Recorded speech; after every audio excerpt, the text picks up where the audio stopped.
Donc, c'est ça. Bon, je pense pas que j'ai vraiment besoin de me présenter. Fait que, puis, bon, ben, pour l'enregistrement, donc moi, c'est Francis Beauchesne-Bourassa. Je fais mon stage au GRIP. Je suis étudiant en technique de travail social, puis je suis aussi intervenant étudiant à Radar. Puis ça, là, je veux remercier l'expertise du GRIP pour le contenu de ce PowerPoint-là. C'est grâce à eux que j'ai pu faire le PowerPoint. Tout ça, fait que je veux juste remercier le GRIP pour leur expertise. Puis c'est ça, si vous avez des questions entre-temps, vous pouvez les écrire dans le chat ou lever la main puis me les poser. Je vais essayer de répondre au meilleur de mes connaissances. Donc là, je vais partager mon écran. Puis je vais le mettre parce que je suis mettre comme ça. Et voilà. Fait que tout le monde voit bien. Parfait. Alors, je vais essayer de me tasser. Ça ne me tente pas vraiment de me voir en même temps. C'est moins stressant comme ça. Donc, à l'honneur de la semaine de sensibilisation aux dépendances et à l'usage des substances, j'ai fait ma petite présentation qui se nomme Notion de base, prévention et accompagnement. Donc, ce que j'ai l'intention de faire, c'est présenter le GRIP prévention, c'est quoi la mission, les services, tout ça, parler de l'approche réduction des méfaits pour ceux qui ne savent pas c'est quoi. Après ça, j'ai une petite activité avec vous sur les substances psychoactives pour savoir si on a comme les mêmes connaissances chacun. On va comme s'en parler ensemble, un genre de brainstorm pour savoir c'est quoi les trois grandes catégories, les effets possibles et tout ça. Après ça, j'ai deux tableaux de notions de base pour comprendre notre type de consommation, tout ça. Après ça, j'ai la loi de l'effet. Après ça, on va tomber dans des trucs et astuces pour réduire les risques de sa consommation. Puis j'ai des mises en situation pour vous. Je vais vous poser des questions pour savoir comment vous interviendrez avec la personne, pour savoir comment bien intervenir avec une personne intoxiquée. Donc, le GRIP, donc Groupe de recherche et d'intervention psychosociale, qui est un organisme de bienfaisance, un organisme à but non lucratif, qui a vu le jour en 1997, mais ça, c'est des détails importants. La mission, c'est de diminuer les conséquences négatives liées à la consommation de substances psychoactives. Donc, substances psychoactives, c'est un psychotrope, c'est de la drogue, c'est tous des synonymes. Et c'est d'en réduire son usage problématique. Là, pour ce faire, nos objectifs principaux, c'est de sensibiliser, éduquer la population, transmettre des informations objectives, faire de la prévention et de la promotion de la santé. Et pour ce faire, on va utiliser comme moyen un kiosque préventif. Donc, nous, le lieu où on va le plus souvent, c'est dans les festivals, dans les raves. Des fois, s'il y a comme un partenariat avec des cégeps, tout ça, on peut aller comme dans certains événements du cégep et tout ça. C'est principalement dans les raves et dans les festivals. Donc là, on a un kiosque préventif qui est là pour donner des informations à travers nos outils. Puis on a comme des cartes préventives, par exemple, sur toutes les drogues, LSD, GHB, produits solvants, tout ça. Puis à l'autre côté, il y a plein d'informations sur la description, les effets possibles, comment faire attention pour réduire les risques et tout ça. Puis on donne aussi d'autres informations sur les signes et symptômes de la consommation. Signes et symptômes du surdose, excusez-moi. Les mélanges, les interactions, la dépendance psychologique, physique, etc. On donne aussi du matériel préventif, comme des sniff kits pour pouvoir sniffer de façon plus sécuritaire, des seringues stériles, des petites dosettes pour calculer son GHB, calculer la quantité. On donne des condoms, tout ça, des trousses de naloxone, des bandelettes de détection de fentanyl. Bon, là, si vous n'êtes pas familiarisé avec la trousse de naloxone, qui est comme le médicament pour les opioïdes, ben, sur le YouTube du GRIP, donc GRIP Prévention sur YouTube, ben, il y a 3 capsules qui sont là. Il y en a une qui c'est pour planifier son trip. Il y en a une autre que ça explique la trousse de naloxone. Ça explique aussi les bandelettes de détection de fentanyl, de comment bien utiliser pour tester sa matière, ses substances. Donc, c'est ça. Après ça, il y a le Outreach, qui c'est pendant le festival, pendant l'événement, c'est se promener dans le milieu pour faire la promotion des services, du GRIP, donner du matériel ou encore faire du repérage de situations problématiques comme une personne qui serait intoxiquée ou si on est témoin de violences physiques ou violences caractère sexuel. Donc, c'est se promener sur l'événement, faire le repérage, puis après ça, faire de l'accompagnement psychosocial. Il y a aussi une tente qui est là sur l'événement pour faire l'accompagnement psychosocial avec des lits pour permettre aux personnes intoxiquées, pour permettre d'intervenir avec les personnes intoxiquées ou qui sont en crise, qui sont désorientées, qui sont en état de bad trip. Ça, c'est pour leur offrir un espace de dégrisement pour permettre de s'occuper de leurs besoins prioritaires, pour permettre à la personne de retrouver son équilibre, tout ça. C'est aussi pour intervenir auprès de l'entourage et des amis, pour leur offrir du soutien et de l'aide. Puis après ça, tout ce qui est le volet animation, formation. Donc ça, c'est dans les milieux scolaires, dans les milieux communautaires. Donc, ça allait donner des formations, donner des informations, tout ça, à des professionnels aussi qui peuvent demander ce service-là pour avoir un partage de connaissances, d'expertise. Fait qu'il y a il y a des formations qui s'appellent comme démystifier la légalisation, les effets des substances et des mélanges, les effets des substances sur le cerveau. Oui, j'ai une question pour toi. Ah Si oui! j'aimerais faire de la prévention dans des écoles, est-ce qu'on est obligé d'avoir un cours en toxicomanie pour ça? Ou on peut juste avoir une expérience de terrain? Une très bonne question. Ben, je pense que c'est mieux d'avoir une genre de formation pour mieux s'orienter, mais l'expérience d'un père aidant aussi est très bien, ça peut être très bien utilisé en contexte. Il faudrait juste que tu trouves comme un milieu. Ben, j'imagine qu'il y a des programmes faits pour ça, peut-être d'anciens consommateurs à pouvoir aider puis partager de l'information dans les écoles. Tu sais, faire une prévention sans être avoir une espèce de titre professionnel. Là. Moi, sans avoir Juste comme des du diplômes. bénévolat, mettons, tu sais. Moi, Ça serait bien, ça. ben oui, ça serait bien. Je sais pas la réponse à ta question, mais peut-être que GIAP, qui est un organisme communautaire de pères aidants, justement. Donc, ça serait à eux d'aller voir. J'irai voir eux. OK. Ouais, GIAP, ben, tu peux aller voir. Je peux faire une petite recherche pour te revenir là-dessus après. Mais de GIAP, G-I-A-P, c'est un organisme vraiment de pères aidants. Fait que tu pourrais peut-être OK. aller. Je me demandais c'était quoi qui s'ouvrait à moi par rapport à ça. Là. Mais Non, d'accord, je vais continuer. D'accord. ben, ça dépend vraiment des milieux, mais tu sais, il est possible de travailler dans des organismes de prévention Sans avoir des études. sans avoir de cours en toxico. Disons, D'accord. il y a Cumulus, je pense aussi, qui serait un organisme qui pourrait peut-être t'informer là-dessus, genre GIAP ou Cumulus. Ça serait à voir. Mais très bonne question. Je suis content que tu me l'aies posée. D'accord. Donc, c'est ça. Et après ça, dans nos services, ben, il y a l'analyse de substances. Là, on est en train de mettre en place un nouveau service qui serait meilleur que juste les petites bandelettes de détection de fentanyl. Donc, on est en train de créer ce service-là pour pouvoir faire des analyses plus poussées, des analyses de type qualitatif. Donc, on serait capable de voir c'est quoi les produits dans ta substance, mais on ne pourra pas dire c'est quoi la quantité. Mais tu sais, ça permettra de d'ouvrir une porte à la discussion pour parler de qualité, parler comme la qualité du marché noir, tout ça. Bref, etc. Je ne prends pas plus de temps là-dessus. Et là, j'essaie de switcher, ça ne marche pas. Voilà. Donc, réduction des méfaits. Donc, en grande ligne, c'est une approche de santé publique qui vise à diminuer les comportements ou les répercussions problématiques liées à l'usage de substances. Puis là, qu'est-ce qu'il faut comprendre, c'est que le but de cette approche-là, c'est pas de banaliser ni d'encourager la consommation. C'est pas de dire genre let's go, consommer, on a la bonne pratique pour le faire, donc faites-le. Non, c'est pas du tout ça. C'est une approche qui vise à rendre chaque individu plus apte à prendre des décisions éclairées, moins risquées, puis être plus responsable de sa consommation. Donc, si vous choisissez de consommer ou que vous avez des problématiques en lien avec votre consommation, ça permet d'avoir les outils, d'avoir l'information, d'avoir un cadre plus rassurant, de développer des moyens afin de réduire, afin d'avoir une consommation plus sécuritaire, de réduire les comportements qui pourraient être nocifs pour soi-même, pour son entourage et la société sur le plan physique, psychologique et social. Là, il y a deux grands principes qui sont au cœur même de la réduction des méfaits, dont le pragmatisme. Ça, c'est faire en sorte, la drogue, ça existe depuis toujours, puis ça va toujours continuer à l'être. L'usage des drogues, c'est une réalité avec laquelle il faut composer, puis c'est totalement le contraire de la prohibition. Pour ceux qui ne savent pas c'est quoi la prohibition, mais c'est l'approche qui veut interdire les drogues, l'éliminer de la société, de la terre. Puis ça fait 100 ans que la prohibition existe environ. Puis le nombre de consommations et le nombre de surdoses n'a pas cessé d'augmenter depuis ce temps-là. Alors, ça se demandait est-ce qu'on devrait continuer à mettre notre énergie dans la prohibition ou on devrait plus la mettre ailleurs, comme la réduction des méfaits, parce qu'on voit que c'est beaucoup plus efficace de s'attaquer directement aux conséquences négatives de la drogue que vouloir l'éliminer. Hop, voilà, j'ai cliqué sur quelque chose. Donc, c'est ça. Donc, c'est vouloir... J'ai reçu un petit chat ici. Est-ce qu'il serait possible de m'envoyer le PowerPoint à la fin de la présentation?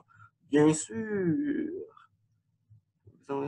Oui, bien sûr. Donc, Où est-ce que j'étais rendu? J'étais rendu qu'il faut avoir une attitude de tolérance et non moralisatrice.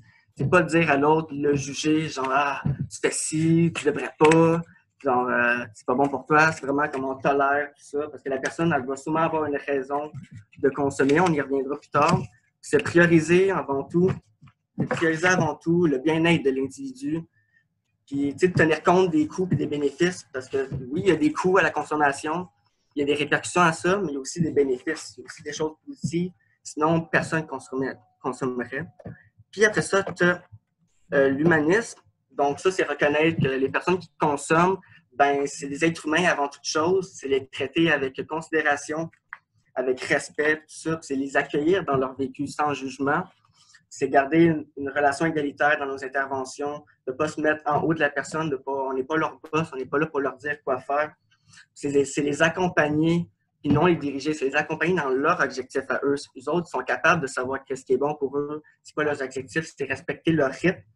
Puis, tu sais, si la personne elle pense que c'est l'abstinence qui est sa solution, ben, ça sera la solution, parce que la réduction des méfaits n'est pas contre l'abstinence, mais c'est ça, si la personne elle préfère juste y aller avec des petits comportements à la fois, comme par exemple de réduire la fréquence, au lieu de consommer tous les jours, consommer 5 ou 6 jours, ou de diminuer la quantité, ou dans la personne, elle consomme 3 drogues, puis elle va en arrêter une, continuer avec les autres.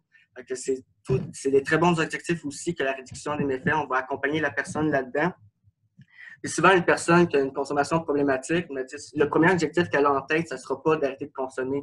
Ça pourrait être de trouver une stabilité dans sa santé, trouver un emploi, trouver un logement, des choses comme ça. Fait que, c'est important de l'accompagner là-dedans, offrir une variété de moyens pour que la personne puisse choisir, pour qu'elle ait un pouvoir d'agir sur ce qu'elle puisse faire, tout ça. Puis, mettre de l'avant ses décisions à elle, tout ça. Puis ça, la réduction des méfaits, ça permet de réduire la stigmatisation.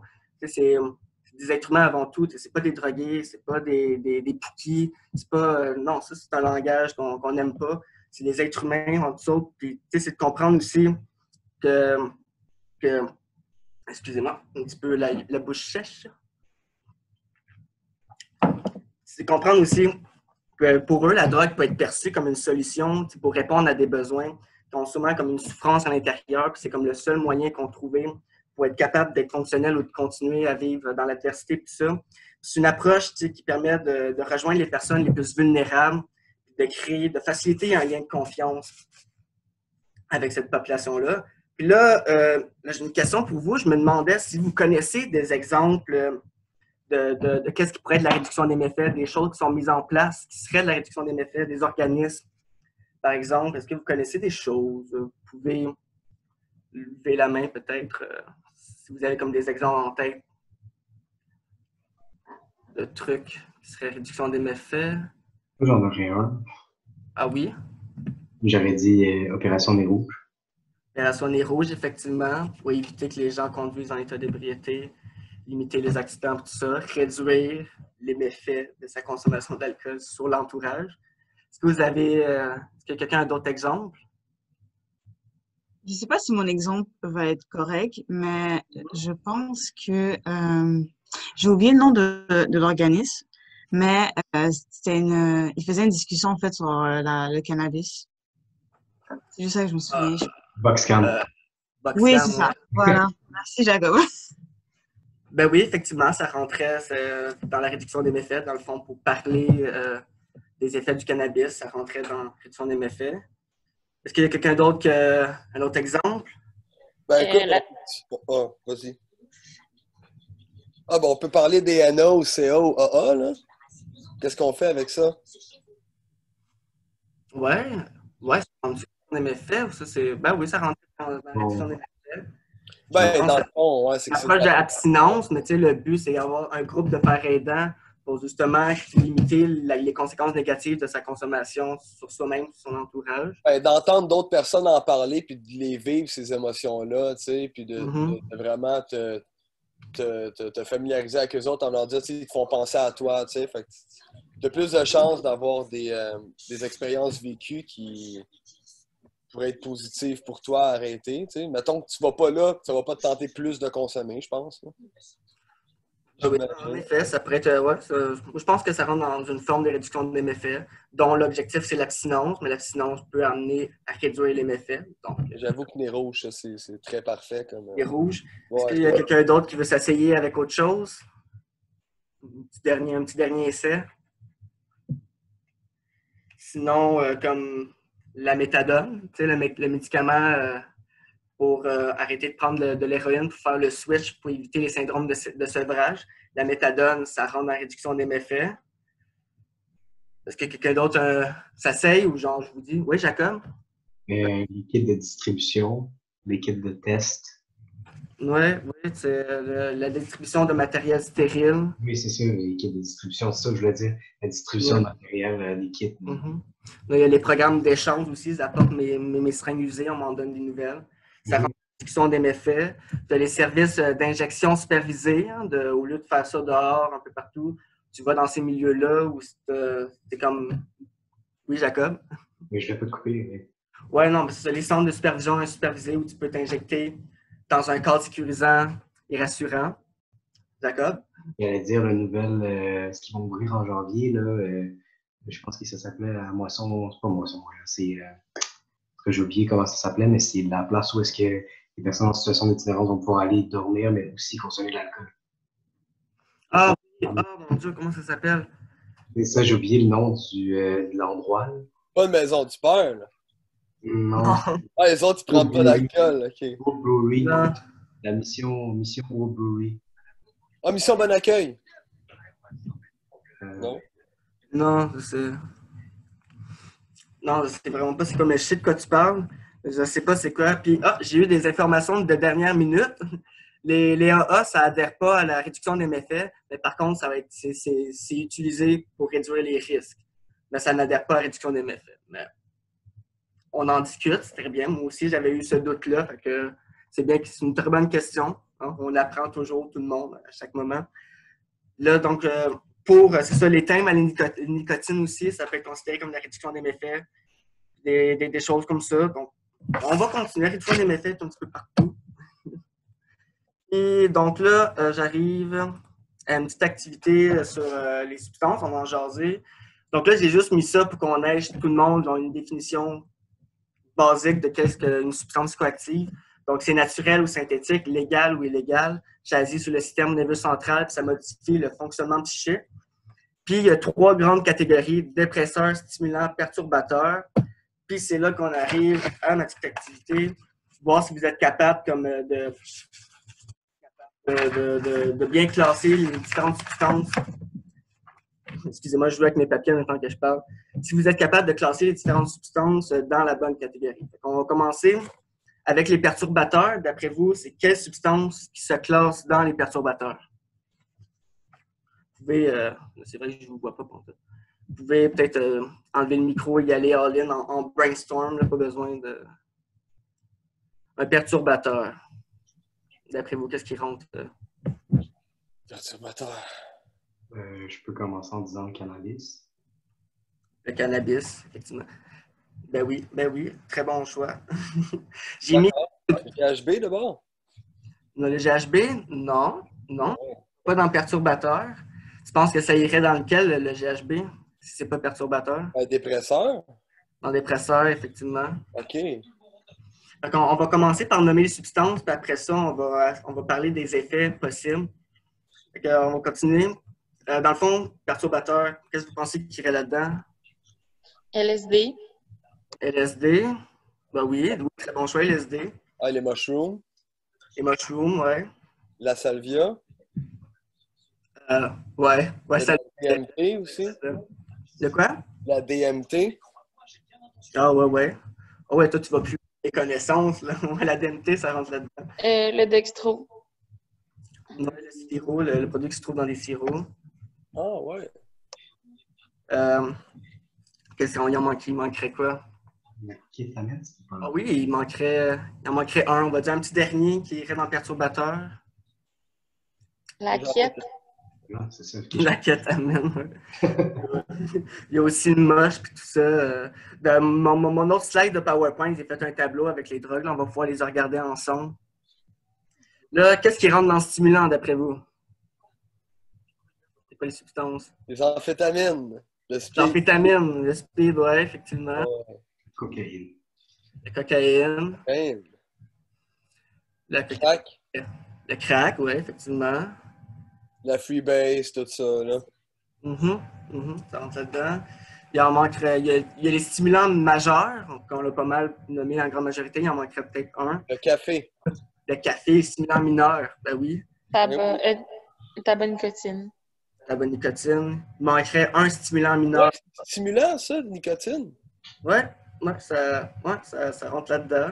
Bon, ça donne pas vraiment un gros effet stimulant, mais pour le corps, tout ça, ça Moi, va. je bois de cigarettes, moi. Il y aurait quoi d'autre comme stimulant mineur, vous pensez? Quelque chose Mais de potent, là, qui, quand t'en bois trop, te donne des caries. Les boissons énergétiques. Les bassins énergétiques, Oh. ouais, ça rentre dans le stimulant. Attends. Je sais plus c'était quel le dernier qui manque, là, mais je pense que c'était le cristal meth, les méthamphétamines. En tout cas, whatever. Maintenant, les dépresseurs. Là, on a nommé le GHB. Qu'est-ce que vous pensez qui rentrait dans les dépresseurs aussi? Héroïne. Oui. Ben oui. Quoi d'autre? Réfléchis. Hein, Tamara, qu'est-ce que tu penses qui rentrait dans le dépresseur?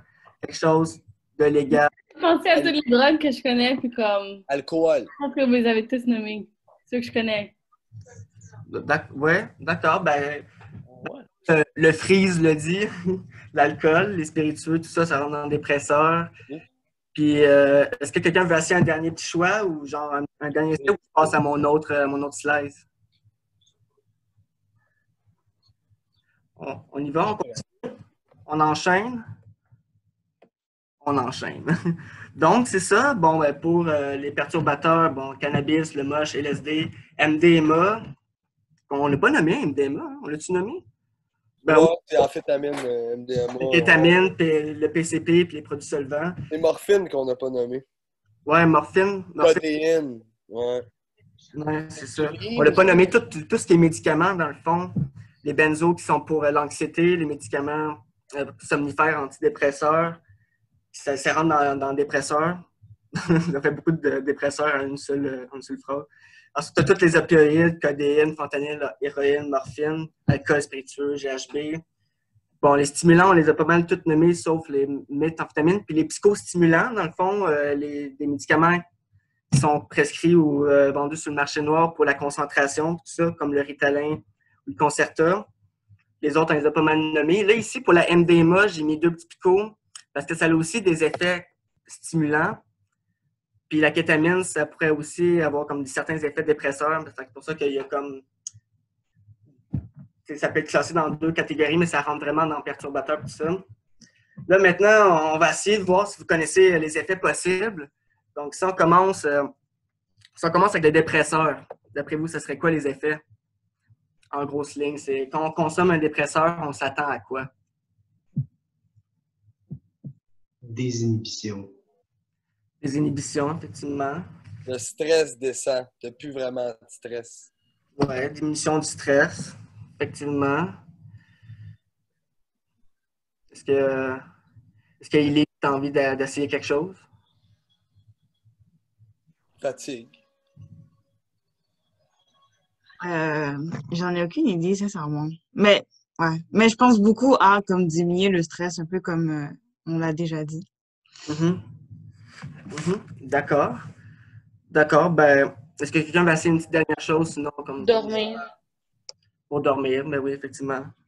Diminuer la douleur aussi, ça pourrait rentrer là-dedans. Dans le fond, comme l'effet principal d'un dépresseur, ben, c'est de ralentir le rythme cardiaque. Puis après ça, ça va comme diminuer la respiration, ça va comme créer de la somnolence, diminuer les réflexes, diminuer la coordination, l'élocution. Ça, tu auras une perte d'inhibition, fait que tu te sens plus relais, puis relaxation, diminution de l'anxiété, des choses qui ont été nommées. Puis pour les risques, je ne voulais pas vraiment embarquer dans les risques dans cet atelier-là. Je voulais juste mentionner comme le risque, c'est comme la catégorie qu'il y a un grand risque de dépendance physique, de dépendance psychologique. Fait que c'est comme la chose que je voulais préciser. Pour les stimulants, est-ce qu'on continue à essayer de guesser les effets ou vous préférez que j'y aille de vive voix? Que préférez-vous? Jean Diablé.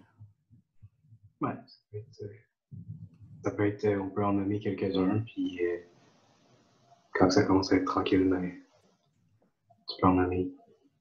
Mm-hmm. D'accord. Est-ce que quelqu'un veut s'essayer? Ce serait quoi les effets?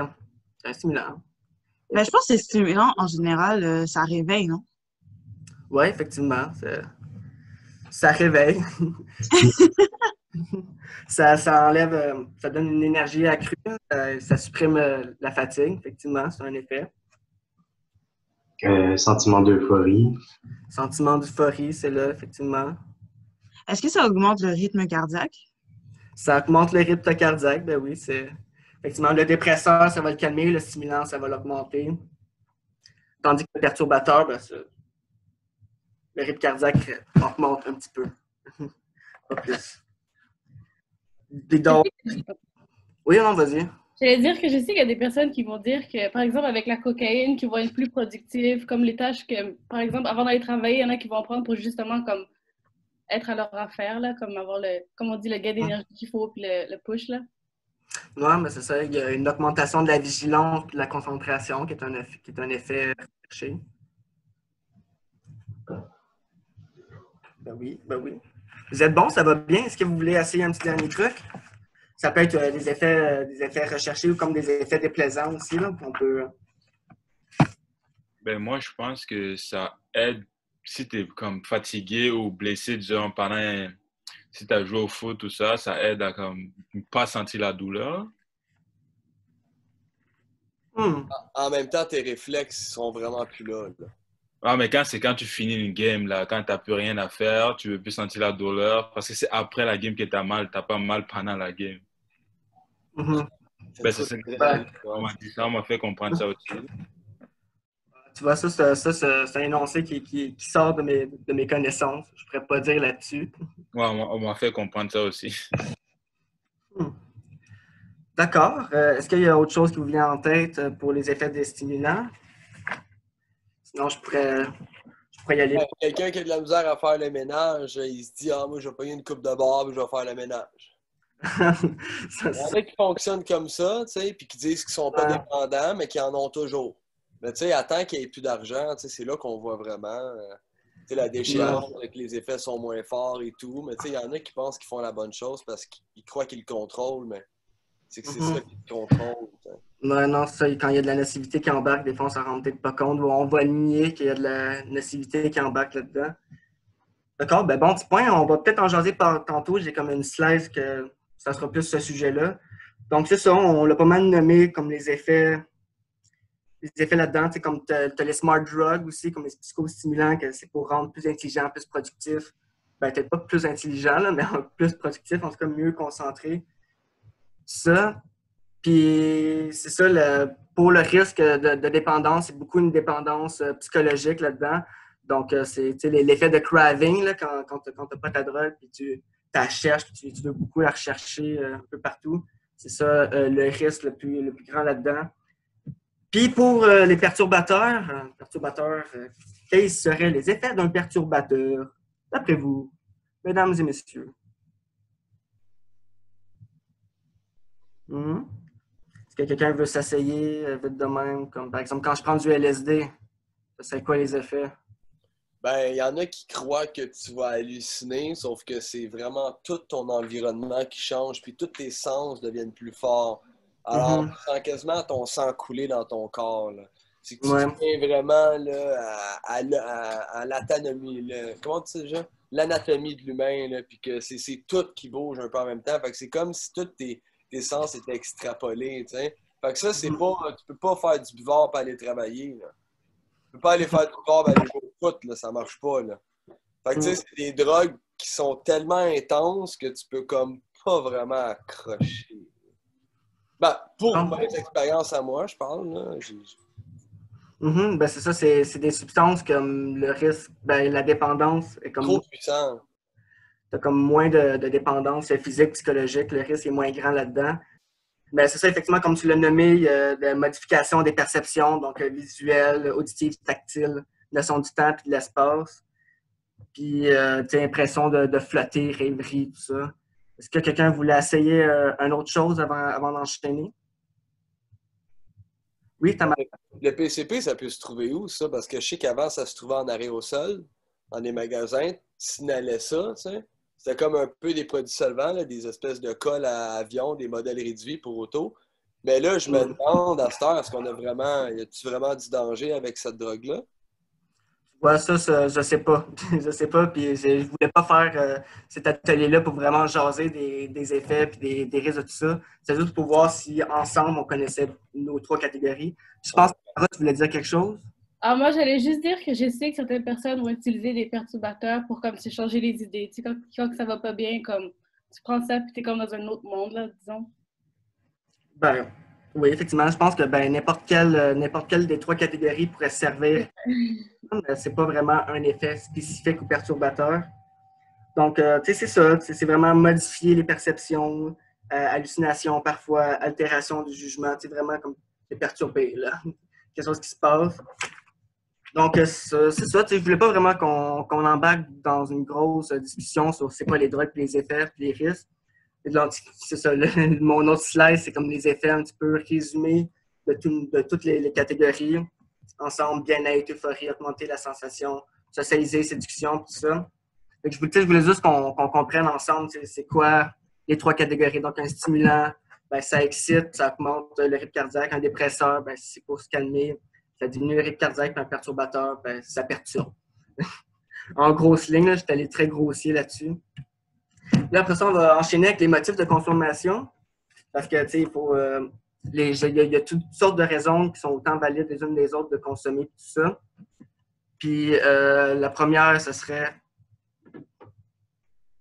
Puis oui, non, c'est ça, je m'en allais oublier. Ben oui, je m'en allais oublier. Si vous voulez plus d'informations sur les drogues et tout ça, je vais vous l'écrire dans le chat à tout le monde. Si j'arrive à l'écrire, je ne suis pas capable de l'écrire. Ben, c'est le Psychonautes Wiki. Psychonautes... pas capable de l'écrire. Il est là, je l'ai trouvé. Ça ne marche pas, je ne comprends pas pourquoi ça ne marche pas.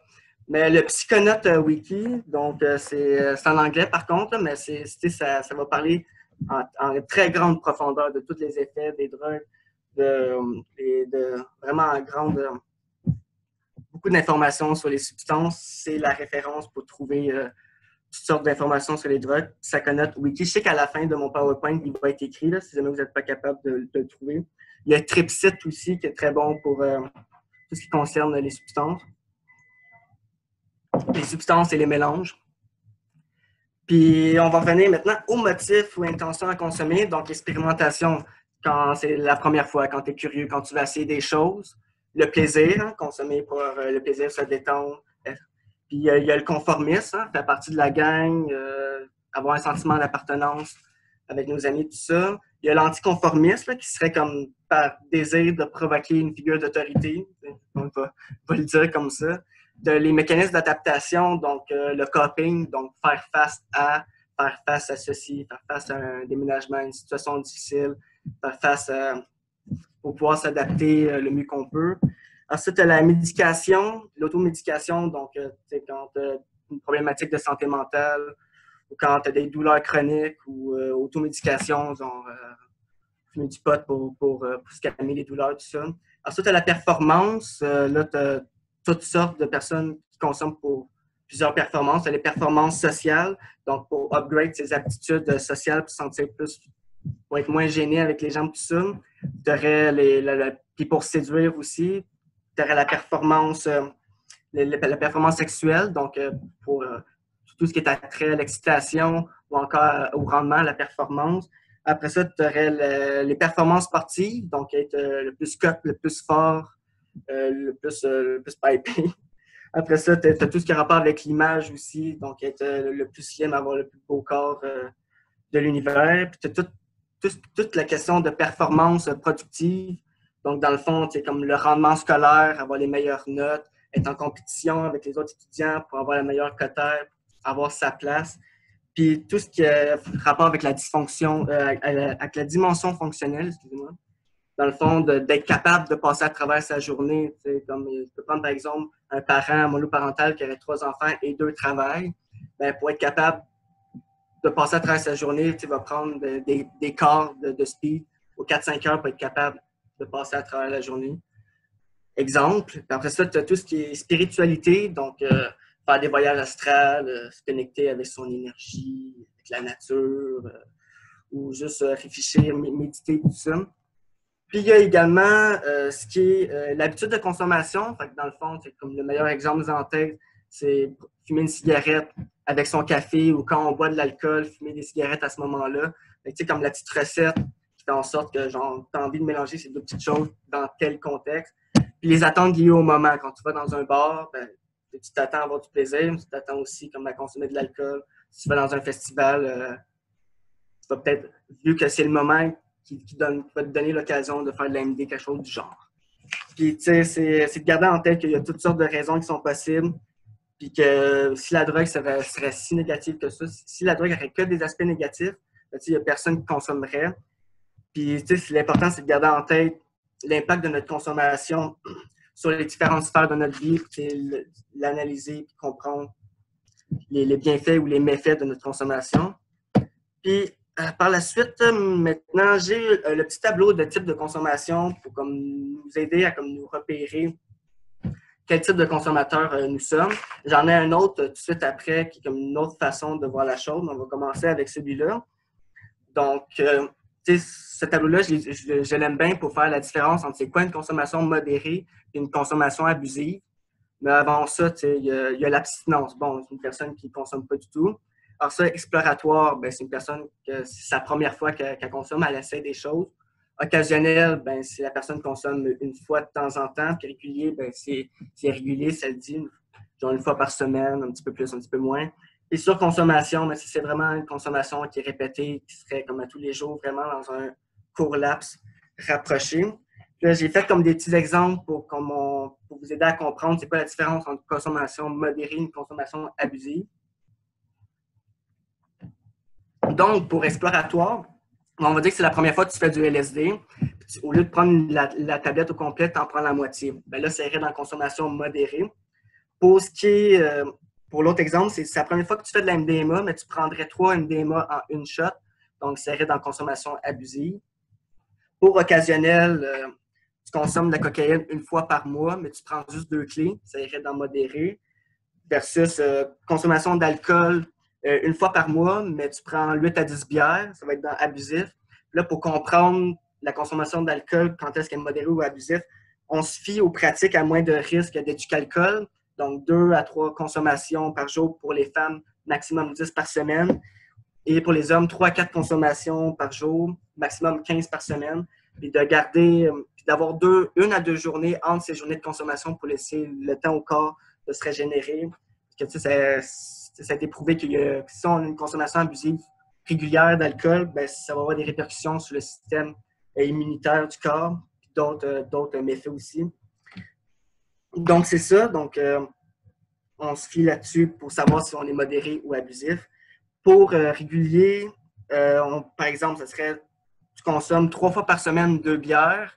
Donc, ça suit les pratiques à moins de risque d'éduc-alcool, fait que ça rentre dans modéré. Puis sinon, ce serait, on va dire, tu fumes 2 grammes de cannabis 5 ou 6 fois. Non, attends, ce serait. Tu fumes 2 grammes de cannabis dans une journée, tu répètes ça 5 fois dans ta semaine. Fait que là, ça rentrait dans une consommation abusive. Puis, dans la surconsommation, ben, ça serait comme 1 comprimé d'amphétamine tous les jours. Ça serait dans modéré. Puis, consommation de 6 bières tous les jours, ça irait dans consommation abusive. Là, qu'est-ce qu'il faut comprendre aussi, c'est que dans surconsommation, dès qu'une substance est illégale, ça tombe dans surconsommation. Là, je sais que j'ai donné des exemples pour m'aider à comprendre modéré et abusif, mais dès que c'est illégal, ça irait dans surconsommation. C'est du speed illégal, pas là-dedans. Admettons le pot que tu dis 2 grammes par jour. Ben 2 grammes par jour, ça l'équivaut à peut-être 4 joints, pas de tabac. Fait que si on compare ça à la cigarette, on est supposé, ils disent d'en fumer 7 par jour. Fait que moi, je dis que ça pourrait rentrer dans régulier, ça, fumer 4 joints par jour. Oui, mais ça, Un once par semaine. un once par semaine, c'est ça. J'ai des amis qui fument des 10-12 joints, moi, pendant la journée. Mais mettons, le gars, il en fume 3, là, il fume 1,5, il fume ça à chaque jour. Ben, il est quand même régulier, moi, je pense, lui, non? Oui, il est régulier, mais la question, c'est à savoir, est-ce que c'est modéré ou abusif? Comme un once par semaine, ce serait une consommation abusive. 1,5 grammes par jour, est-ce que ça va dans modéré ou dans abusif? Il n'y a pas vraiment encore de recommandations pour ça sur le cannabis. C'est légal depuis pas très longtemps. C'est pas comme l'alcool où il y a vraiment Oh, des c'est ça. questions OK. pour savoir si c'est dans le modéré ou dans l'abusif. Mais ça devrait venir éventuellement comme savoir. C'est difficile avec le cannabis. Ça dépend de la personne, dépend du poids, dépend si de manger. Ou genre, c'est quoi modéré ou abusif avec le cannabis? C'est-tu comme... Ça reste une drogue, là, c'est pas comme l'alcool. Tu sais, l'alcool, tout le monde peut un peu prendre une bière, mais le cannabis, c'est pas tout le monde qui peut fumer un joint, là. Il y en a qui vont vraiment partir trop loin, là. Mais avec une bière, il n'y a personne qui part trop loin tout le temps. Fait que t'as raison, tu sais, ça reste une drogue, puis on peut pas vraiment contrôler ça. Mhm. Cas par cas. C'est du cas par cas. Puis là, effectivement, puis là, maintenant que le cannabis est légal, on va pouvoir mieux faire des recherches pour savoir c'est quoi le modéré, c'est quoi l'abusif. Est-ce qu'un gramme par jour, c'est modéré? Ou vu que tu fumes à tous les jours, ça devient abusif? La ligne est mince là-dedans. Puis c'est ça, c'est des questions qu'on se pose parce qu'il n'y a pas encore de normes là-dessus. Donc, c'est ça. Est-ce que tout le monde comprend bien le tableau? Savoir comme on est soit modéré ou abusif dans les trois catégories? Est-ce que ça fait avec tout le monde dans la tête? D'accord. L'autre tableau. Donc, moi, personnellement, c'est un tableau que je préfère utiliser pour me positionner en tant comme consommateur et tout ça. Dans le fond, comme le thérapeutique, quand tu consommes de façon thérapeutique, dans le fond, c'est médical. C'est parce que tu consommes pour une raison médicale, que ce soit pour diminuer les douleurs chroniques ou parce que tu es en soins palliatifs ou parce que tu as une prescription de médicaments, puis que c'est pour stabiliser ton humeur ou pour ton anxiété ou des psychostimulants. C'est pour un usage thérapeutique.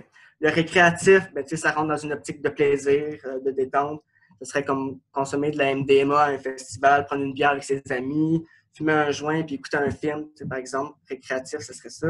À risque, ça, c'est quand on adopte des comportements risqués, comme par exemple de ne pas se protéger pendant une relation sexuelle ou genre partager son matériel de consommation, tout ça, ou encore prendre son volant en état d'ébriété.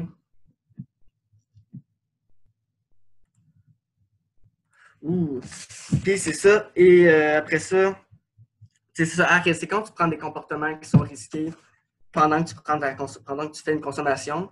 Puis par la suite, problématique, là, c'est quand on commence à avoir de la nocivité sur différentes sphères de notre vie. Donc, si notre consommation commence à nuire à notre santé ou à notre état psychologique, quand on manque d'argent pour payer son loyer ou quand on ne peut plus acheter de nourriture, ou quand il y a une répercussion sur notre travail ou nos relations personnelles ou notre couple, nos amitiés, tout ça. C'est quand on ressent aussi comme des sentiments négatifs par rapport à sa consommation, comme de la honte, ou quand on commence à s'isoler, ou font de la détresse psychologique, problème de sommeil. Parce que c'est quand la consommation commence à prendre beaucoup de place dans notre vie. Par ça, plus loin qu'on va dans l'extrême, tu aurais le trouble de l'usage de substances, que là, il y a comme 11 critères qui font en sorte que c'est comme un questionnaire, tu réponds par des questions oui ou non. Si tu réponds oui à 6 critères ou plus, tu es considéré comme avoir une addiction sévère. C'est avec le DSM-5. Ça peut se résumer comme une perte de contrôle, une dysfonction sociale, une prise de risque, des critères pharmacologiques comme la tolérance, la dépendance, l'effet du sevrage. C'est vraiment comme les personnes qui sont deep dans... Il y a un désir persistant, puis l'effort est infructueux pour diminuer la consommation contrôlée. Puis bref, je ne veux pas faire un long monologue sur tout ça. Puis donc, c'est ça, c'est pour comprendre. Il y a les deux tableaux qui permettent de situer quel genre de consommateur qu'on est. Puis ici, ça serait pour résumer un petit peu, tu sais, usage versus abus. C'est comment on peut le comprendre.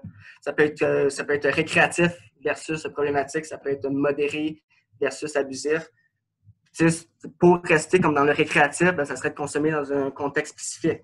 C'est consommer les repas, consommer pendant un événement, consommer pendant une soirée spécifique. Puis c'est une fonction de plaisir, de détente, de curiosité. Il y a une durée restreinte de la consommation, c'est-à-dire que je suis capable de limiter mes journées, je suis capable de limiter dans le temps, je suis capable de m'arrêter, capacité de limiter la fréquence, donc je ne consomme pas tous les jours, la quantité, donc je suis capable de mettre un frein dans ma quantité. Puis la consommation n'induit pas de conséquences nuisibles.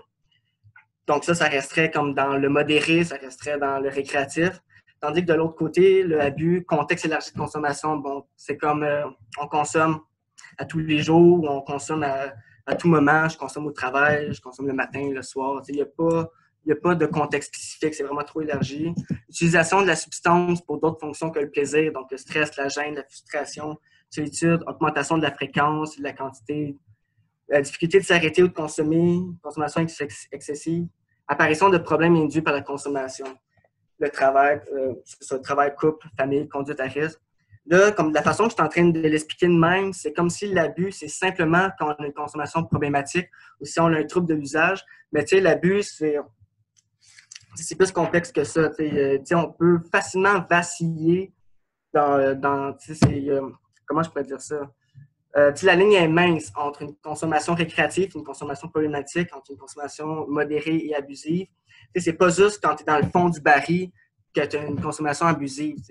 Ça peut être, par exemple, une personne qui est dans le récréatif, elle boit de l'alcool, puis à un moment donné, elle décide de prendre 3-4 shooters parce qu'il y a beaucoup de plaisir. Bon, là, tu tomberais dans l'abus parce que tu as décidé d'augmenter la quantité. L'abus, c'est ça, c'est aussi la prise de risque, c'est faire des mélanges, puis c'est consommer en grande quantité. Fait que c'est pas juste être dans le fond du baril, l'abus, il faut juste faire cette petite nuance-là. Puis là, on va regarder l'heure. Là, je pense que j'ai reçu un message qui me disait comme quoi qu'il me reste comme 15 minutes ou c'est ça que tu voulais me dire, Jacob? Oui, exactement. Il me reste 15 minutes? Oui. Là, ça va comme fermer dans 15 minutes? Non, j'avais mis un petit peu plus long. J'avais mis 1h15 au lieu de 1 heure. D'accord. Fait que tu vois que je sais pas gérer mon temps. Fait que c'est ça. Fait que dans le fond, c'est quoi? Je fais la loi de l'effet, par ça, je coupe. Vas-y avec ce que tu penses qui est le plus pertinent là. D'après moi, les mises en situation, on n'aura pas le temps. Mais bon. À moins que je vais direct dans les mises en situation. En tout cas, je vais finir avec la loi de l'effet. Puis tout ça. Loi de l'effet, mise en situation, ça sent du coup.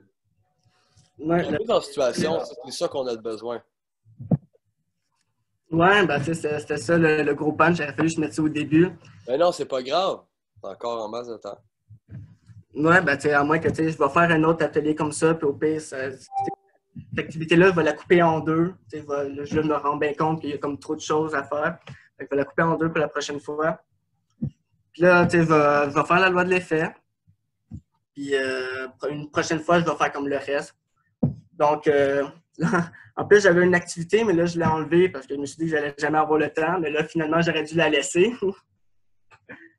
Fait que dans le fond, la loi de l'effet, pour expliquer qu'est-ce que c'est. La loi de l'effet. Bon, quand on consomme une substance, ben, il y a un effet qui vient avec. Hein, c'est comme logique. Cet effet-là va être influencé par 3 facteurs. Donc, la substance, l'individu puis le contexte. Là, je suis en train de me demander si je fais-tu comme l'activité interactive, puis je vous demande qu'est-ce qui rentre dans chaque catégorie. Vous préférez que je fasse un monologue. Ben, si j'aurais une suggestion, moi j'aurais dit comme de passer là-dessus rapidement, mais de le nommer, puis de faire une mise en situation. Je pense que ça pourrait rendre ça un petit peu interactif à la fin. Ça ouais. Ben oui, ok, parfait. Très bon choix. Jacob. Ok, donc la loi de l'effet, ben, en grosse ligne, dans la substance. La substance, c'est qu'est-ce qui va rentrer dans cette catégorie-là? dans ce facteur-là, ben, c'est qu'est-ce que tu consommes? Est-ce que tu consommes un dépresseur, un stimulant ou ben donc un perturbateur? Il va voir aussi la fréquence, dans le fond. Est-ce que tu consommes à tous les jours? Est-ce que tu consommes une fois par mois? La fréquence, va voir la quantité, la qualité du produit. Tu vas rentrer là-dedans la composition. Est-ce que le produit il est plus peu, il est coupé avec n'importe quoi? Il y a le mode d'administration aussi. Est-ce que tu sniffes ta substance? Est-ce que tu te l'injectes? Est-ce que tu la fumes? Parce que le mode d'administration, selon le mode, je pense que c'est ma prochaine slide en plus. Selon le mode d'administration, quand c'est injecté ou inhalé, ça embarque vraiment plus vite, le high est plus fort, mais le down, il chute rapidement, puis ça fait mal. Puis, tu sais, sniffer, c'est plus smooth, graduel, bien géré. Bon, ça prend plus de temps à faire effet, puis ça monte graduellement, l'effet est moins fort, mais c'est comme plus confortable. Donc, le mode d'administration, ça va jouer sur l'effet par rapport aux facteurs de la substance. Après ça, tu as les mélanges, tu peux mélanger différentes drogues, puis tout ce qui a rapport avec la tolérance, tout ça. Donc, c'est tous des facteurs qui rentrent dans la substance. Après ça, dans l'individu, bon, es-tu un homme, es-tu une femme, c'est quoi ton âge, c'est quoi ton poids, ton sexe, tout ça. Est-ce que tu as mangé, as-tu bien dormi, es-tu hydraté? C'est quoi ton état d'esprit présentement quand avant de consommer, pendant que tu consommes? Tu sais, c'est quoi ta perception de l'endroit où tu es? C'est quoi ta vision de la vie? C'est quoi ton tempérament, tes sentiments intérieurs maintenant, tout de suite? C'est quoi tes anciennes expériences de consommation? Et tout ça fait en sorte, comme vous et moi, on pourrait consommer la même drogue, la même quantité, la même qualité, tout ça, mais vu qu'on est deux personnes différentes, l'effet sera différent. Puis après ça, le contexte, ça, c'est comme tous les facteurs extérieurs. Donc, t'es où? T'es dans quel lieu? C'est quoi l'ambiance? T'es-tu comme à un festival? T'es-tu chez toi? T'es-tu dans le métro?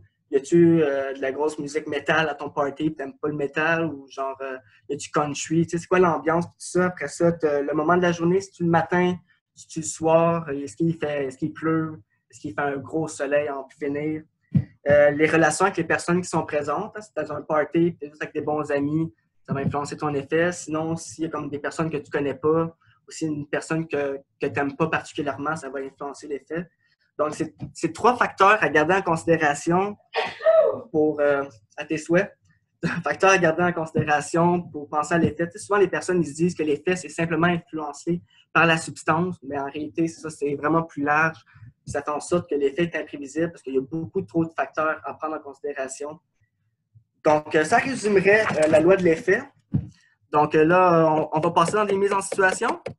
Mise en situation, dans le fond, qu'est-ce qu'on a raté? On a raté ça. Ça, dans le fond, je peux passer rapidement. Ça, c'est le tableau de Tripsit. C'est pour les mélanges, dans le fond, les drug combinations. Tu sais, ça permet de voir le mélange, quand c'est en rouge, c'est dangereux pour le cœur. Ben, il y a un risque de décès puis de coma. Quand c'est en orange, dangereux pour le cœur. Le faire attention, parce que quand c'est vert, ça ne veut pas dire let's go, prenez le mélange. Ça veut dire qu'il y a une grande synergie, ça veut dire que les effets sont décuplés. Puis ça peut être encore plus imprévisible. Donc, Tripsit, tableau des mélanges. Vous pouvez regarder cela.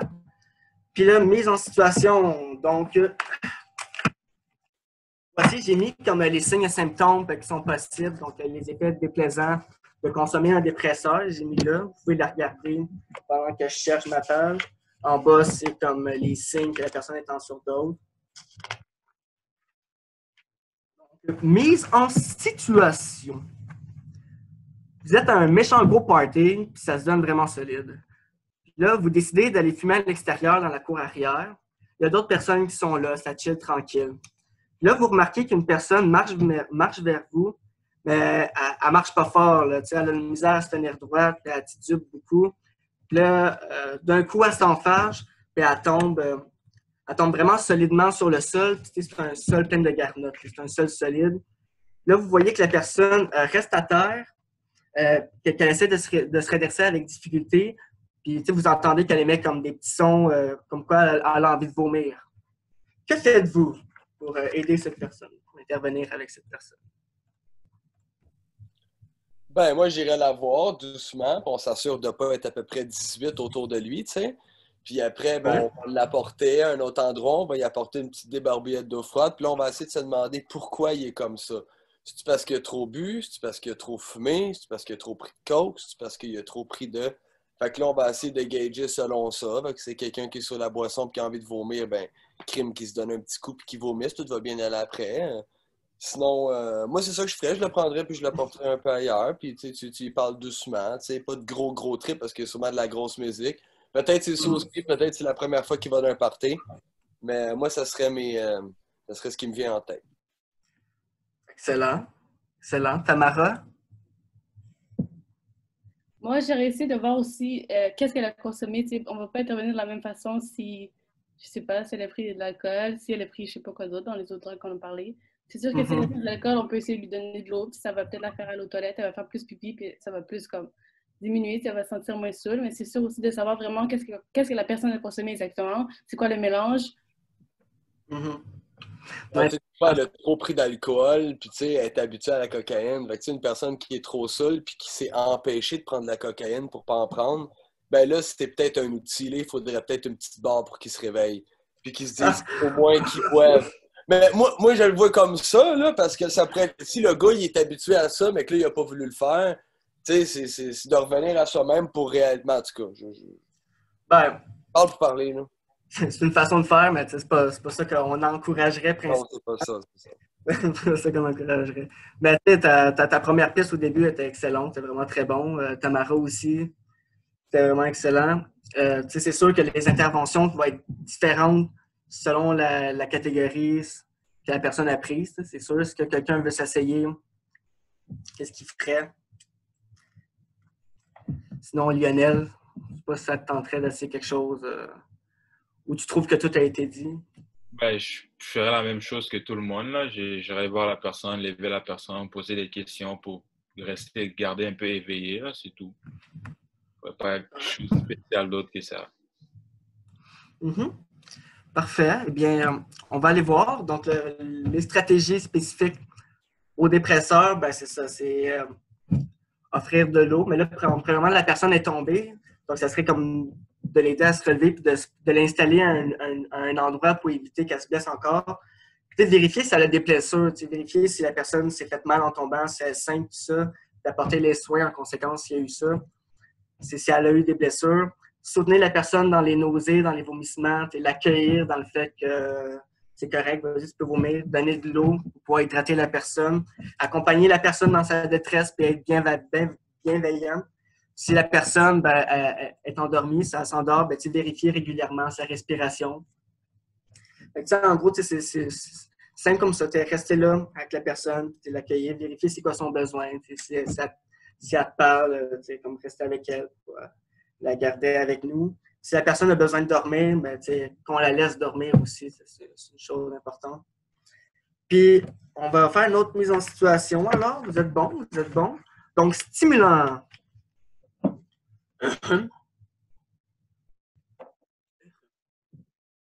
Donc, vous êtes dans un bar avec vos amis. Vous avez bu une coupe... je recommence. Vous êtes dans un bar avec vos amis et vous avez bu une coupe de bière déjà. Là, tes amis, ils décident d'aller aux toilettes. Là, toi, vu que tu as envie d'aller aux toilettes toi aussi, tu décides de les suivre sans faire d'histoire. Là, dans les toilettes, tu remarques du coin de l'œil qu'ils sont en train de faire de la cocaïne. Là, il y a ton ami qui dit qu'il a toujours voulu essayer, mais il n'a jamais eu la chance, qu'il veut profiter de cette soirée pour faire sa première expérience.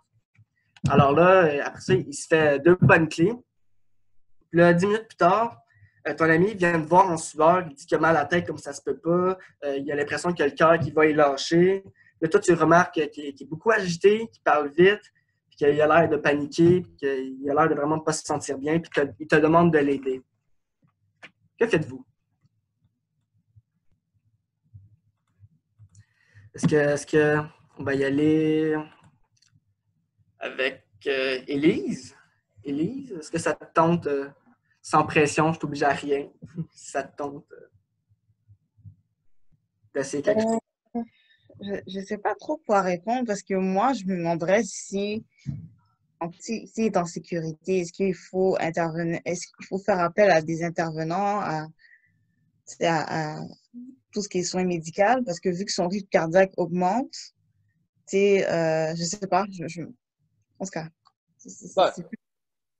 Ouais, moi, je le prendrais, puis je dirais, on peut aller prendre une petite marche dehors.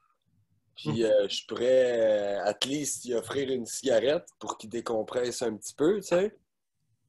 Mais c'est sûr, d'offrir comme ça, c'est pas la meilleure. Mais bonne question, de faire boire de l'eau. De faire boire de l'eau, puis s'il a faim, qu'il mange, mais je pense pas qu'il va avoir très, très faim. Sinon, je pense de juste sortir dehors, parce qu'à l'intérieur, des fois, dans un bar, la musique est forte, il y a beaucoup de monde qui parle, il y a beaucoup de boissons. Sors d'environnement, là, on va reparler, tu sais. Moi, ce serait ça. Sortir avec une bouteille d'eau, ouais. Ouais, excellent. Est-ce que Jacob, Lionel... Il y avait Tamara qui avait levé sa main au début. Ah oui? Ah, vous n'avez pas remarqué, excusez-le, excusez-moi. Ah, mais j'allais dire la même chose. La première chose que j'aurais pensé, moi, c'est de donner de l'eau, puis justement sortir la personne du bar, là, parce qu'avec toute la musique, puis le fait qu'on soit beaucoup dans un petit espace, ça peut augmenter, je pense, l'anxiété puis la panique. Donc déjà, l'isoler de comme tout le bruit, puis comme toutes les personnes, là. Effectivement, des très bonnes pistes, d'excellentes pistes. Est-ce qu'il y a quelqu'un, il manquerait un petit dernier élément qui serait... va vous donner une chance de le trouver avant de passer à l'autre. Un petit dernier chose, ce serait bon si la personne a panique. Qu'est-ce qui vous aide, vous, quand vous paniquez ou quand vous êtes bien stressé? Qu'est-ce qui vous aide? Ben, de supporter la personne, d'être là émotivement pour elle, puis de l'accueillir dans son état, dans l'état qu'elle est, puis de aussi lui rappeler que c'est temporaire comme sentiment. Ouais, se rappeler que c'est temporaire. C'est surtout avec les perturbateurs là, que c'est efficace comme intervention. Là. Ouais, c'est vrai que... J'ai tout oublié de dire que qu'on était dans ce team-là. Parce que non, depuis le début. OK. Puis, est-ce que quelqu'un va essayer une petite dernière chose? Hein? D'accord, je vais y aller. Je vais y aller. Donc, qu'est-ce qui manquait? Ben, c'était les techniques de respiration. T'sais. Si la personne a le cœur beaucoup qui respirer avec la personne afin de diminuer l'anxiété. Ce serait aussi comme ce que le frisé a dit. Aller dehors pour s'éloigner des stimuli, c'était excellent avec une bouteille d'eau. Puis il y avait aussi que si la personne est en sueur, ben raide, puis est vraiment chaud, d'avoir une petite lingette humide ou de l'eau dans les toilettes, c'est pas trop quoi. Une bouteille d'eau, la mettre sur le front de la personne, essayer de diminuer sa température.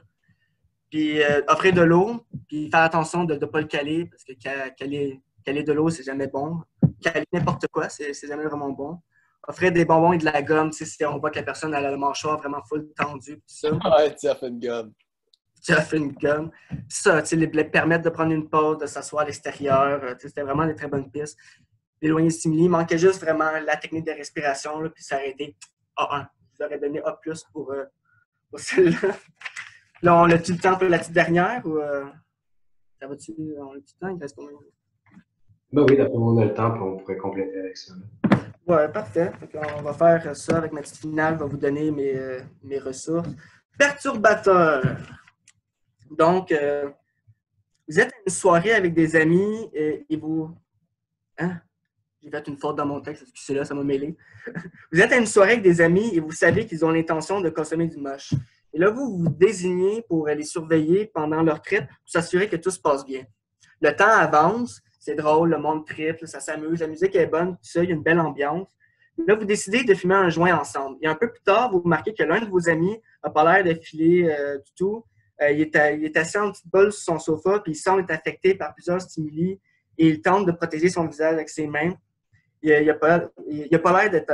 vous ne savez pas s'il est en train de faire une crise de panique ou s'il est vraiment anxieux ou tout ça, mais vous voyez qu'il y a beaucoup de confusion. Et quand vous tentez de lui parler, c'est pas clair quand il vous parle. Que faites-vous? Beaucoup de détails là-dedans. De l'eau. Faudrait qu'il grignote, parce qu'il faut qu'il mange, parce que du moche, c'est un empoisonnement alimentaire. Donc, tu restes que tu peux quand même manger. Puis sinon, ben, s'il y a de la misère à manger, tu lui fais boire un verre de lait, man. Un bon verre de lait, là. Sinon, s'il n'est plus capable, tu lui donnes une bonne douche froide. Ça marche, je te le jure. Tamara, tu voulais essayer quelque chose? Ben, dans certains trucs que tu as nommés, on aurait dit que ça ressemble un peu en bas, là où est-ce que c'est écrit surdose. Ça ressemble à certains éléments que tu as dit. Je sais pas si c'est comme trop exagéré, là, ce que je pense. Ben non, Il y je a des pense points que que tu as nommés qui rentrent dans la surdose, donc je sais pas, peut-être porter une attention par rapport à ça. Quoi? Je sais pas. Mais j'ai vu ça. ben oui, j'ai comme fait un petit peu exprès de pogner des trucs là, pour montrer qu'il il trippe pas fort. Là. Il y a vraiment quelque chose là, comme vu que c'est deux perturbateurs qu'on consommé, puis deux perturbateurs ensemble, ça fait en sorte que c'est vraiment très imprévisible. Puis il n'y a pas vraiment d'études pour savoir c'est quoi les effets. Mais selon la personne, selon le contexte, tout ça, la personne peut tomber en surdose assez rapidement sans qu'il y ait vraiment je ne veux pas trop m'avancer et dire n'importe quoi. Là. Ben, c'est ça. Ben, toi, tu penses que tu ferais quoi avec cette personne-là? C'est quoi tes interventions?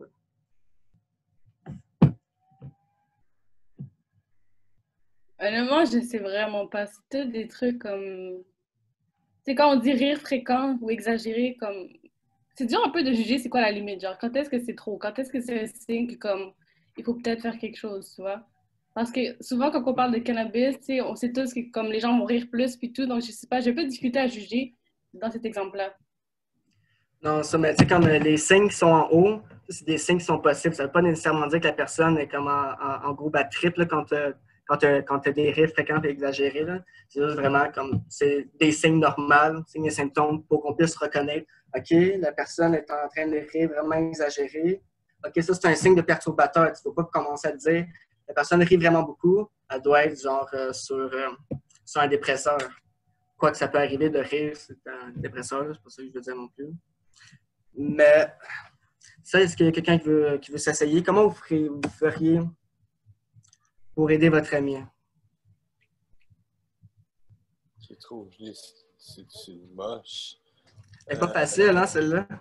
Ben moi, j'essaierais de rentrer dans son monde, essayer de comprendre qu'est-ce qui va puis qu'est-ce qui va pas, là, puis c'est quoi qu'il voit, puis j'essaierais de dire quelle réalité qui est la vraie puis quelle qui est pas la vraie. Puis sinon, ben, tu t'essayes de comme... c'est ça, rentrer dans son monde pour que les deux, vous ayez une connexion, pour que là, lui, il arrive à plus connecter avec toi, puis vous pouvez descendre les deux en même temps. Fait que, tu sais, ça serait de demander aux autres qui sont gelés, mais qui sont corrects, de le checker, puis d'essayer de faire en sorte qu'ils passent un bon trip. Parce que moi, je suis pas gelé, puis moi, il faut que je surveille tout le monde, tu sais. Fait que c'est comme pas moi qui vis le trip, c'est les autres. Alors, les autres devraient l'aider, puis tout ensemble, on pourrait régler ça, tu sais. C'est ça. C'est effectivement. Élise, j'avais vu. Ouais, Élise. Je suis vraiment pas sûre, mais je me demande si je pourrais pas le mettre à part. Puis, je sais pas, je dis ça comme ça, puis comme, peut-être aussi comme accepter, accueillir qu'est-ce qu'il vit. Comme pas porter de jugement ou commencer à dire, ah, ben non, t'es fou, ce que tu vois, c'est pas vrai. Juste comme le Frisé l'a dit, de rentrer dans son monde. Puis, je sais pas si ça peut aider à calmer. Puis, je sais pas s'il faut donner de l'eau, là. Je sais pas, mais en tout cas, c'est ça. Wow, donner de l'eau, c'est tout le temps un must, n'importe quand, n'importe où. Ben oui, non, c'est ça, effectivement. C'est essayer de voir, de comprendre, ben, c'est quoi, il essaie de se protéger de quoi, ça serait de comprendre c'est quoi le stimuli qui est agressant, puis de l'éloigner de ce stimuli-là, d'essayer de comprendre vraiment, là, comme vous avez dit, de comprendre c'est quoi qui se passe, d'essayer de se mettre dans son monde pour l'accompagner là-dedans. Est-ce qu'il y a quelqu'un d'autre qui veut essayer quelque chose ou on y va tout de suite? Ce que j'allais rajouter, c'est que si surtout la personne vit de l'anxiété, c'est très important justement de réagir pour diminuer l'anxiété, là. C'est ça que je voulais dire. Non, c'est ça. Valider la personne, valider qu'est-ce qui se passe pour elle, tout ça. Puis de dire que, comme Jacob a dit l'autre fois, de dire que c'est temporaire, qu'elle va revenir à la normale, tout ça. Déjà là, juste de dire ça permet à la personne de comme genre, ça, c'est vrai. Fait que, va switcher à l'autre. Donc, c'est ça, bon, stabiliser la température du corps. Dans mon exemple, on ne voyait pas vraiment que la personne avait chaud et tout ça, là, mais c'est toujours bon de pouvoir la stabiliser. Rester dans le ici et maintenant, c'est ça que vous nommez. Pour comprendre ce qui se passe, favoriser des questions courtes, permettre à la personne de répondre oui, non, pour pouvoir nous enligner sur ce qui se passe. Les techniques de respiration, relaxation, toujours bon. Diminuer le stimuli, c'est comprendre d'où le problème venait. puis essayer de diminuer, de se mettre à un autre endroit. Alors ça, il y a aider la personne à changer de la perception face à ce qu'elle vit. Dans le fond, il y a comme des trucs, c'est comme poser à la personne, es-tu capable de me nommer 3 choses que tu vois? Es-tu capable de me nommer 2 choses que tu entends? Es-tu capable de me dire une odeur? Pour que la personne revienne dans le ici, puis fait comme, ah, c'est ça qui se passe. Puis tout ça permet vraiment comme, de reconnecter avec la personne pour la rapporter dans le ici et maintenant, comprendre ce qui se passe pour elle. Donc, en gros, ça serait cela. Puis là, j'en avais un autre, mais on va le skipper. on va finir ça avec les petites balises d'intervention. Dans le fond, les 3 S, c'est quand tu es face à une personne intoxiquée, c'est savoir reconnaître les signes et symptômes pour savoir c'est quoi, dans quelle catégorie de substance qu'elle a consommé. Puis après ça, de valider avec elle c'est quoi la substance que la personne a prise. Si la personne prend une médication aussi, parce que si la personne prend des benzos ou des antidépresseurs, puis on n'est pas au courant, puis elle fait juste nous nommer « Ah, je fume du pot, je vis de la bière ». Demander s'il y a une médication, parce que souvent les personnes vont prendre pour acquis leur médication, ça ne fait pas partie du mélange qui fuck la personne. Après ça, savoir c'est quoi la source de difficulté, c'est quoi le besoin prioritaire, c'est quoi, d'où provient la source de difficulté à intervenir pour l'aider, tout ça. Puis les 5 besoins qu'on doit toujours vérifier, donc l'hydratation, la température corporelle, l'alimentation, le sommeil puis le confort de la personne. Puis, avoir des attitudes comme l'humilité, le bien-être, l'empathie, avoir de l'écoute active, la créativité, savoir s'adapter à la personne, puis toujours favoriser l'empowerment, donc ne pas la diriger, toujours y aller selon ce que la personne dit, ce que la personne veut pouvoir faire, ses objectifs. Et tout ça, on veut donner de l'eau à la personne, puis la personne a dit non, j'en veux pas. Ah ouais, ça va être bon pour toi. Ben, c'est pas mieux de forcer la personne non plus, de lui imposer notre intervention, tout ça. Donc, c'est mieux vraiment d'aller au rythme de la personne. Et là, c'est ça. Pour conclure, j'ai toutes mes petites ressources ici. Donc, si vous voulez avoir plus d'informations, il y a Drogue Aide et références. C'est une belle petite mine d'informations. C'est une ligne d'écoute aussi, bilingue. Si vous voulez parler si vous avez des problématiques de consommation et tout ça. Il y a Cactus Montréal qui est tout proche du cégep si vous voulez avoir du matériel stérile, du matériel de consommation propre et tout ça. Puis pour avoir plus d'informations sur les substances, de Psychonaut Wiki, Tripsite, que ça c'est des mines d'or pour les substances. Puis tu as le blender de l'Association québécoise de la protection de la santé des utilisateurs de drogue. Je pense que c'est ça, je pense que je ne me trompe pas. Vous pouvez taper sur Google le blender plus drogue, c'est le premier lien. C'est vraiment une mine d'or pour connaître les mélanges, tout ça, puis ça a un langage de la rue. C'est vraiment très intéressant. Ça parle de la loi de l'effet aussi, puis ça donne plein de petites notions. Puis les 2 autres choses à côté, c'est vraiment si ça vous tente de lire plus spécifiquement des affaires scientifiques, le CCDUS, que c'est le Centre canadien tu ne me rappelles même plus. L'autre, c'est l'Association québécoise des centres d'intervenants toxicaux indépendants. Puis sinon, tu as le GRIP Prévention, que vous pouvez aller sur la page Facebook. Il y a tout le temps une mine d'informations sur la page Facebook du GRIP. Sinon, il y a les capsules YouTube, comme vous avez mentionné tantôt. Puis il y a le service d'aide de radar, que vous devez sûrement connaître pour la plupart d'entre vous. Donc, c'est plein de ressources et tout ça. Puis, pas juste en MFM, mais en santé mentale, en plein d'autres choses. Puis là, ici, dans le petit coin... Ah, qu'est-ce qui se passe? Le SAMIC, ici, je ne sais pas si vous connaissez cette application-là. Oui, parce que le SAMIC, c'est comme un truc qui répertorie tous les organismes communautaires qui seraient le plus proches de vous, que ce soit comme pour itinérance, pour santé mentale, pour la nourriture, pour, je ne sais plus comment on appelle ça, les banques alimentaires, les centres toxicaux, whatever, c'est comme une mine, c'est comme un regroupement de tous les centres communautaires qui seraient dans votre quartier. Fait une belle application à mettre dans son cellulaire. Et c'est cela. Ce serait terminé pour moi. J'espère que vous avez apprécié. Oui. Avez-vous des interventions finales? Avez-vous des commentaires, des questions? Des insultes? Moi, j'ai trouvé que c'était bien monté, puis ça a répondu à des questions que je me demandais. Non, je trouvais ça bien. J'ai beaucoup aimé la partie avec les mises en situation. Ça permet de travailler là, tu sais, puis de participer aussi. Donc, Mhm. Ben, c'est ça une bonne permet, formation. ouais, c'est ça, ça permet aux gens qui connaissent pas vraiment les drogues quoi faire, tu sais. Ouais, Ouais. ouais. Parce que D'accord. c'est ça, ça peut arriver n'importe quand. Mhm. Mhm. C'est la prochaine fois que je montrerai un atelier comme ça va mettre la priorité là-dessus. Parfait. Y a-t-il un autre dernier commentaire? Le dernier commentaire que je dirais, je pense que 1 heure, on a vraiment. Là, ça fait combien de temps qu'on parle, là? Une heure et quart. 1 heure et quart. Ben, de classer ça à 1 heure, des fois, tu sais, ouais, 1 heure et quart. Mais des fois, la personne, elle pourrait perdre un peu. C'est super bon, mais mettre ça, mettons, à 1 heure. 1 heure et demie, je pense que ça serait trop long. Ouais.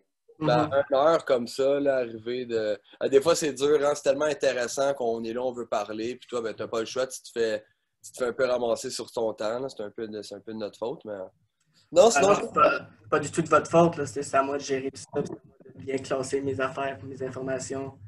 Puis, ça s'est bien passé, tout ça. Ben, malgré tout. très bien. Ouais, c'est super. Est-ce que on se laisse là-dessus? Bon, ben, parfait. Mais écoutez, moi, je veux juste vous rappeler que j'ai enregistré la rencontre.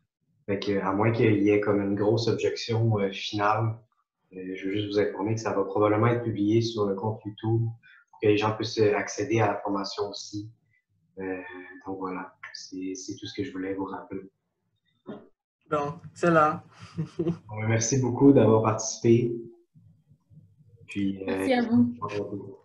Merci à vous autres. Merci Francis. Merci Jacob. merci Francis.